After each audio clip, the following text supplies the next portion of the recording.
ಒಂದು ಮನೆ ಕಟ್ಟಲಿಕ್ಕೆ ಪಾಯ ಅನ್ನೋದು ಎಷ್ಟು ಇಂಪಾರ್ಟೆಂಟ್, ಅದೇ ರೀತಿ ವ್ಯವಸಾಯ ಮಾಡ್ಲಿಕ್ಕೆ ಭೂಮಿಯ ಸಿದ್ಧತೆ ಕೂಡ ಅಷ್ಟೇ ಇಂಪಾರ್ಟೆಂಟ್. ಮನೆಯ ಒಂದು ಪಾಯ ಗಟ್ಟಿ ಇದ್ರೆ ಎಷ್ಟು ಫ್ಲೋರ್ಗಳು ಬೇಕಾದ್ರೂ ಕಟ್ಕೊಂಡು ಹೋಗ್ಬೋದು, ಆದ್ರೆ ಪಾಯನೇ ಗಟ್ಟಿಲ್ಲ ಅಂತಂದ್ರೆ ಮನೆಗಳು ಕಟ್ಟಕ್ಕಾಗ್ತದ? ಹಂಗೆ ವ್ಯವಸಾಯದಲ್ಲೂ ಅಷ್ಟೇನೆ ಭೂಮಿಯ ಸಿದ್ಧತೆ ತುಂಬಾ ಮ್ಯಾಟರ್ ಆಗ್ತದೆ. ಕೆಲವು ರೈತರು ಏನಪ್ಪಾ ಮಾಡ್ತಾರೆ ಅಂತಂದ್ರೆ ಕಾಸ್ಟ್ ಕಟಿಂಗ್ ಮಾಡ್ಲಿಕ್ಕೆ 5ನೇಗ್ಲು ಹಾಕ್ಸ್ಬಿಡೋದು, ಇಲ್ಲ ಕಲ್ಟಿವೇಟರ್ ಹಾಕ್ಸ್ಬಿಟ್ಟು ಬೆಳೆಗ್ ಬಿಡ್ತಾರೆ.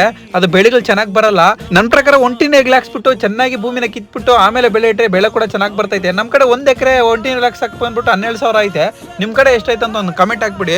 ಇನ್ನೊಂದ್ ಕಡೆ ನಮ್ಮ ಕೃಷಿ ಹೊಂಡದಲ್ಲಿ ಒಂದ್ ಕಡೆ ಟಾರ್ಪಲ್ ಶಾರ್ಟೇಜ್ ಆಗ್ಬಿಟ್ಟಿತ್ತು. ಸೊ ಹಂಗಾಗಿ ಟಾರ್ಪಲ್ ಜೇಂಟ್ ಹಾಕೋರ್ನ ಕರೆದಿದ್ದೆ. ಇವರೇನ ನಮ್ಮ ಕೃಷಿ ಹೊಂಡಕ್ಕೆ ಟಾರ್ಪಲ್ ಹಾಕೊಟ್ಟಿದ್ದು. ತುಂಬಾ ಜನ ಕಾಮೆಂಟ್ಸ್ ಅಲ್ಲಿ ಕೇಳ್ತಿದ್ರೆ ಅವ್ರ ಕಾಂಟ್ಯಾಕ್ಟ್ ನಂಬರ್ ಕೊಡಿ, ಹೆಂಗ್ ಹಾಕಿದ್ಯೇನೋ ಅಂತ. ಅವ್ರು ಬಂದ್ಬಿಟ್ಟು ಹೋದ್ಸಲ 10 ಗಂಟೆ ರಾತ್ರಿ ಹಾಕಿದ್ದು. ಸೊ ಹಂಗಾಗಿ ಏನು ವಿಡಿಯೋ ಮಾಡಕ್ ಆಗಿರ್ಲಿಲ್ಲ.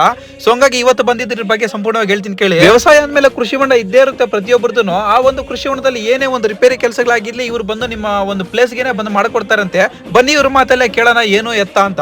ರೈತರಿಗೆ ಒಂದು ಕೃಷಿ ಹೊಂಡಕ್ಕೆ ಟಾರ್ಪಲ್ ಬೇಕಾದರೆ 300 ಮೈಕ್ರಾನ್ 500 ಮೈಕ್ರಾನ್ ಟಾರ್ಪಲ್ ಬೇಕಾದರೆ ಎಲ್ಲೇ ಇರಲಿ ನಾವೇ ಸಪ್ಲೈ ಮಾಡ್ತೀವಿ. ಅಂದರೆ ಟ್ರಾನ್ಸ್ಪೋರ್ಟು ಎಲ್ಲ ಸೇರಿ ನಾವೇ ಸಪ್ಲೈ ಮಾಡ್ತೀವಿ.